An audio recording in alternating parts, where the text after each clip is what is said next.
ଆପଣଙ୍କ ପିଲା କଥା କହିପାରୁନାହିଁ କି? ବୟସ ଅନୁସାରେ କମ୍ କଥା କହୁଛି? କଥା କହିଲା ବେଳେ ପାଟି ଲାଖୁଛି କି?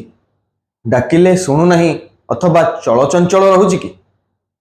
ଯଦି ଆପଣ ଆପଣଙ୍କ ପିଲାଙ୍କ ପାଇଁ ଥେରାପିର ସନ୍ଧାନରେ ଅଛନ୍ତି, ତାହେଲେ ଗୋଟିଏ ଛାତ ତଳେ ପାଇପାରିବେ ଆପଣ ସବୁ ପ୍ରକାରର ଥେରାପି, ଯେମିତିକି speech therapy, occupational therapy, learning therapy, special education and behavioural therapy and all.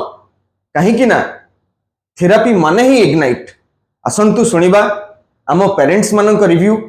मो पु शिवांश पात्र जितेबाला आम इग्नाइट को आसीलु पुओ को लेकिन तार स्पीच इश्यू थिला जोटा कि 2.5 वर्ष होता पुओ को। तो शुभश्री मैम को सहित देखाई कंसल्ट मैम कहते तार माने स्पीच प्रोब्लेम अच्छे जोटा कि थेरापी नेले रिकवरी हो देखा गले 1 ईयर लगिला मो पुओ को। मो पुओ आसला किसी कथा कहून एवं पूरा कथबार्ता सब कहूँ।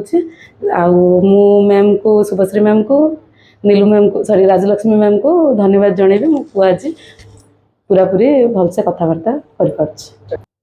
ताहले डेरी कहीं आज ही जोगाजोग करंतु तले दिया जाइथिबा नंबर रे एवं निज पिला को सुस्थ करंतु।